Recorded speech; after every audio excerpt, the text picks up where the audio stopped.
Então, o que nós temos que fazer, pessoal? Calcular essa sobreelevação, tá? E considerá-la na nossa análise hidráulica do canal. Porque ninguém quer projetar uma canalização aqui e ter pontos de transbordamento ao longo do meu escoamento, ao longo do meu canal. Tá? Nós queremos o quê? Controlar esse escoamento dentro da nossa calha principal para que não tenha esse transbordamento. Por isso, trabalhar com o freeboard adequado, avaliar a nossa sobreelevação nos trechos de curva, tá? Para que a gente tenha clareza, né? Clareza de quais são os parâmetros que a gente vai especificar no nosso projeto. Ok? Então, todo esse contexto, pessoal, é importante que você que vai desenvolver o seu projeto de macrodrenagem, de proteção de leito, de margem e tudo mais, tenha esses dois pontos no seu radar. Primeiro ponto, aumento de tensão de arraste na margem externa. Será que o material que você está trabalhando no trecho reto vai suportar na margem externa? Esse é um ponto de análise que a gente pode abordar em outras aulas aí. E o segundo ponto é sobreelevação na margem externa. Será que meu freeboard atende essa sobreelevação? Será que ele é 100% consumido pela sobreelevação? Ou será que ele nem é suficiente para essa sobreelevação? Tá? Então, são respostas aí que a gente vai ter nessa aula aqui. Beleza? Então, pessoal, eu separei aqui uma planilha de Excel, tá? Para que a gente possa avaliar aqui bem detalhadamente, tá? Esse fenômeno aqui, essa sobreelevação que vai acontecer no canal, tá? E a gente vai meio que andar juntos aqui, então, nesse momento, tá? Só lembrando, pessoal, essa planilha aqui que eu criei, ó, tá? Ela vai estar disponível na nossa aba de planilhas da nossa plataforma sobre as águas, tá? Então, se você não conhece ainda, nós temos uma plataforma com diversos treinamentos de drenagem urbana, de modelagem no OpenFOAM, de macrodrenagem, de REC-HMS, de QGIS, REC-RAS, Civil 3D e por aí vai. E dentro dessa plataforma aqui, nós temos uma ala de planilhas.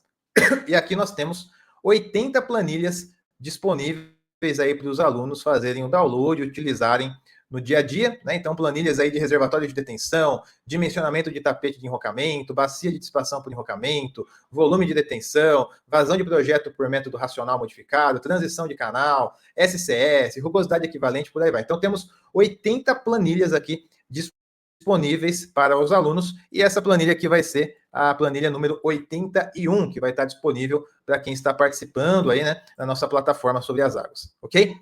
Então, olha só, pessoal, aqui, avaliando, né, o nosso trabalho, nós pegamos a referência aqui desse trabalho de Los Angeles County Flood Control, né, que foi feito em 1989, que eu acho que eu tenho até o material deles aqui, ó. Deixa eu ver se eu jogo na tela aqui para vocês, ó.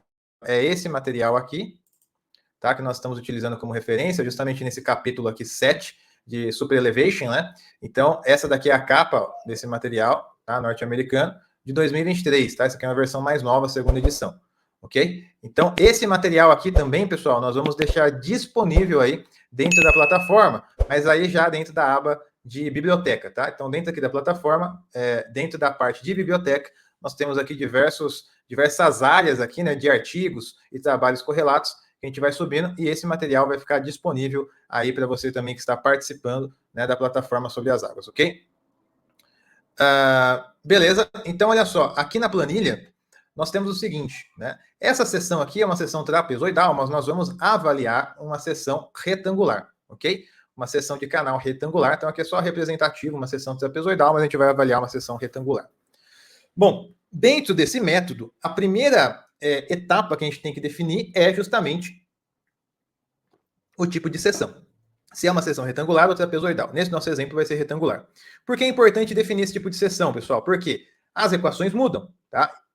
Se for uma seção trapezoidal, entra um coeficiente a mais nessa equação que nós temos aqui embaixo, tá? Se for uma seção trapezoidal. A seção retangular é justamente essa equação aqui. E o que essa equação está dizendo, pessoal? Nós estamos calculando a superelevação, né, para esse trecho num canal retangular com o FRUD acima de 1, ou seja, supercrítico. E aí nós temos o segundo ponto de análise. O primeiro ponto é geometria da seção, se é retangular ou trapezoidal, porque as equações mudam, ok?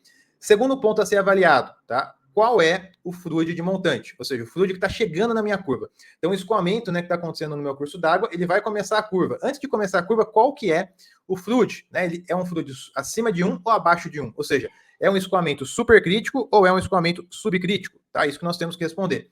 Por quê, pessoal? Porque se for um escoamento subcrítico, nós temos uma sequência de equações. Se for um escoamento supercrítico, nós temos uma outra sequência de equações, tá? Então, aí nós temos também essa diretriz, tá? Então, primeira análise é geometria da seção. Segunda análise, escoamento a montante é super ou subcrítico, ok? Nesse nosso exemplo, a seção é retangular e o escoamento a montante é supercrítico, certo? Beleza. Então, o que ele precisa para calcular a sobreelevação? Nós precisamos aqui da velocidade do curso d'água a montante. Então, se nós temos o fluxo de montante, a gente vai ter a velocidade.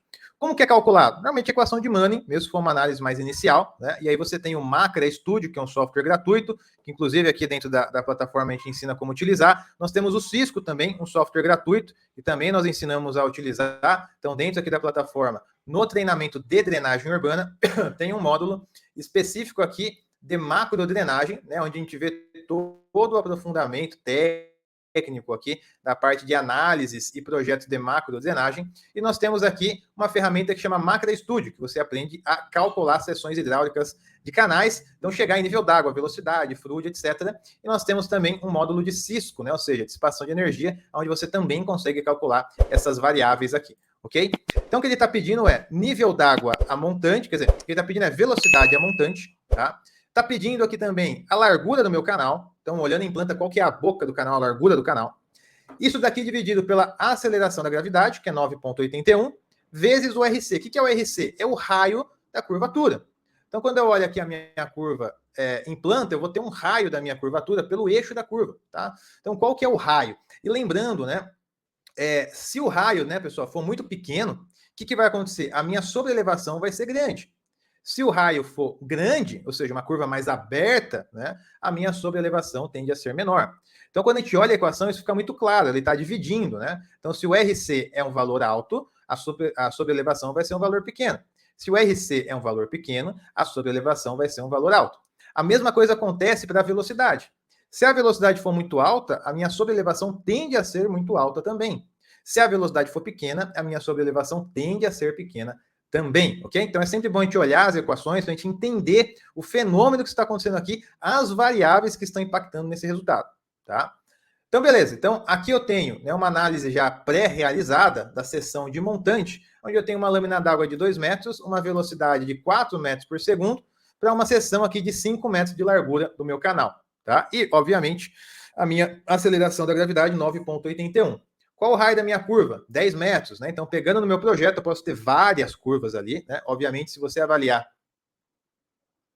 o cenário da curva mais fechada, você tende a estar aí a favor da segurança, né? Porque, como a gente viu, curva mais fechada é raio menor, e raio menor é sobreelevação maior, certo? Bom, então, com essas informações, FRUD 1.2, como nós estamos aplicando a equação do escoamento supercrítico, né? Então, aqui nós temos realmente um escoamento supercrítico a montante. Então, com essas variáveis aqui, nós conseguimos calcular o nosso ΔY, que é justamente a nossa sobreelevação, que nesse caso é de 81 centímetros. Então, olha só, pessoal, tem um canal de 5 metros de largura, tá? Com velocidade de 4 metros por segundo, tá? Com uma curva de raio de 10 metros, e olha a sobreelevação que eu estou tendo, 81 centímetros. Nos projetos de macrodrenagem, o nosso freeboard ali, que nós costumeiramente trabalhamos, né, se for aqui em São Paulo, por exemplo, vai ser 20% da lâmina d'água.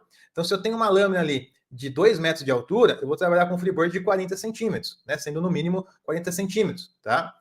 Algumas outras regiões calculam o freeboard também pela velocidade, como é o caso do Rio Águas, no Rio de Janeiro, né? Mas, via de regra, vai estar em torno de 40, 50 centímetros esse freeboard. Quando a gente avalia essa sobreelevação na curva, a gente tem uma sobreelevação de 81 centímetros. Então, olha só, o nosso freeboard, nesse caso, não vai atender a sobreelevação que vai acontecer na curva. Então, como se eu tivesse um canal que num trecho mais retilíneo, ele estivesse ok, mas no trecho de curva mais fechada, com esse raio de 10, né, justamente nesse ponto da curva, a minha lâmina d'água poderia, né, transpassar a minha borda ali, limite da minha lateral, da minha margem, tá? E poderia gerar algum ponto ali de alagamento, ok?